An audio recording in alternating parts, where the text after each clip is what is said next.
So, in recent years, a persistent and increasingly polarized discussion has emerged around the safety of certain striker-fired pistols. Most notably, there's a claim that some SIG Sauer 9mm firearms may discharge without a deliberate trigger pull. These allegations have reverberated across social media, firearm forums, and professional circles alike, generating both alarm and skepticism. For some, the claim suggests a latent mechanical flaw. For others, it represents a familiar convergence of incomplete footage, human factors, and conjecture filling the gaps where certainty is absent. For example, this widely circulated video, frequently cited as evidence, appears to show a law enforcement officer experiencing an unexpected discharge. At first glance, the moment is jarring, an audible report, a sudden reaction, and a narrative that seems to write itself. Yet, closer scrutiny muddies the water. Hand placement is ambiguous, holster interaction is unclear, the footage is like a pen casing without a head stamp, tells only part of the story. And predictably, the comment sections fracture into opposing camps. You have those convinced of mechanical failures and those pointing to trigger engagement, foreign object interference, or handling error. What is notably absent from most of these exchanges, however, is controlled observations, and where certainty is demanded, speculation often rushes in to fill the vacuum. It is also worth noting that this debate has not remained confined to the court of public opinion. In at least one high-profile case, George Abrams, a U.S. Army veteran, was awarded approximately $11 million by a Philadelphia jury after alleging that his SIG Sauer P320 discharged while holstering caused serious injury. The jury found in his favor, concluding, based on the evidence presented, that the firearm was defectively designed. But at the same time, SIG Sauer has consistently rejected such conclusions, maintaining that its pistols are safe when used as intended and asserting that any discharge necessary involves trigger activation. Other lawsuits involving similar claims have yielded mixed outcomes, some dismissed, others settled, and a few proceeding to verdict, underscoring that this issue resists simple resolution. Yet, a legal verdict, however consequential it is not a ballistic test. A courtroom weighs testimony and probability, while a firearm responds only to physics, tolerance, and force. Is precisely within this narrow corridor between allegations and verifications, between narrative and mechanism, this experiment is situated. Therefore, the purpose of this experiment is to examine and either confirm or debunk claims that a SIG Sauer 9mm pistol can discharge without a trigger pull under normal handling conditions. By observing the firearm's behavior in a controlled environment and comparing it with a comparable striker-fired pistol, this test aims to provide clear, observable evidence that may assist potential owners in forming their own conclusions based on a documented result rather than conjecture. For this experiment, no assumptions are made in advance, no outcome is presupposed. The trigger of this inquiry is curiosity and not conclusion. For this experiment, a SIG Sauer P320 will be evaluated alongside a Glock 17C pistol, another widely issued striker field handgun whose operating principles make it a suitable comparator. Both firearms will be chambered and handled under identical control conditions. No contact will be made with the trigger, and all standard firearm safety protocols will be observed throughout the process. To introduce a mild and consistent external stimulus, a beautiful rubber mallet will be used to lightly tap each firearm. This is not intended to stimulate abuse or induce failure, but rather to approximate identical contact, small, unremarkable forces that occur in margins of daily carry and duty use. The same method will be applied to both pistols, ensuring symmetry in treatment and fairness in observation. The objective is not to provoke a discharge, but to observe whether either firearm behaves anomalously when subjected to identical conditions, whether the system remains inert, or whether something unexpected occurs. What follows is the demonstration itself.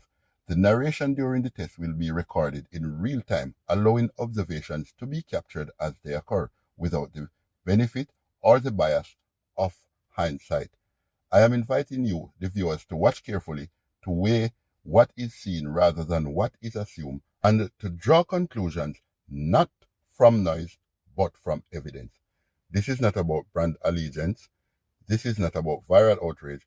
This is about mechanics, method, and measured judgment. So, let us proceed with the experiment. But before proceeding, I need to make a disclaimer. This demonstration is conducted for informational and evaluative purposes only. The procedures shown are carried out in a controlled environment using specific firearms under defined conditions and with established safety protocols in place. Observations and results are limited strictly to the equipment tested and the methodology applied. This demonstration does not constitute legal advice, a formal safety certification, or a definitive assessment of any firearm system. References to prior incidents or legal proceedings are provided for situational awareness only and should not be interpreted as operational findings. Firearms are inherently dangerous. Safe handling, proper training, strict adherence to manufacturer's guide, and compliance with all applicable laws are monitored at all times. No individual should attempt to replicate any aspect of this demonstration without appropriate training, authorization, and safety oversight. This test does not advocate for or against any manufacturer or platform. The purpose is to observe system behavior under controlled conditions and to document outcomes without presumption or bias. In professional firearm handling, procedures replace opinion and evidence replaces assumption. In matters involving firearm, assumption is noise, evidence is signal. This demonstration concerns itself only with the latter. So, here we go with the experiment. So we select two weapons to carry out, to execute this experiment here. So this are the SIG Sauer P320. And we're going to compare it with a Glock 17C. So what we're going to do, we're going to use this beautiful rubber mallet. See it pretty? Good. And what going to happen now, I'm going to charge the weapon, finger off the trigger. So we're ensuring so you see everything what go on the part of the video for the purpose of transparency and no beguiling or anything. Or no can't say no editing go on or nothing. It is as live as ever. So I'm going to load, charge the weapon, and I'm going to tap it. Alright. So look.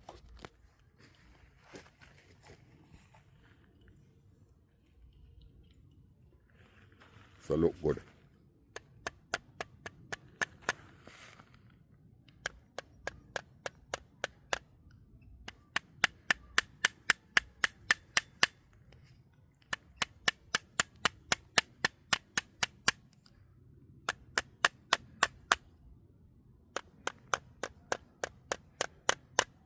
So now that it no fire, just to ensure say next thing you know say, nothing in the magazine, you might go fire one.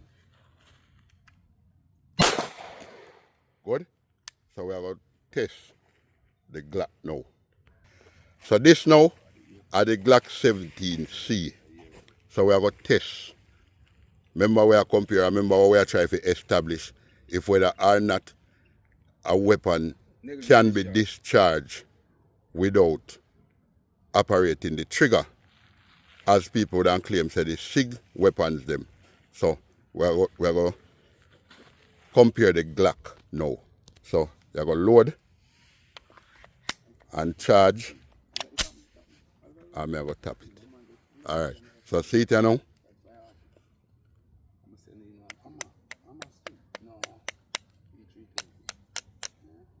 See it there?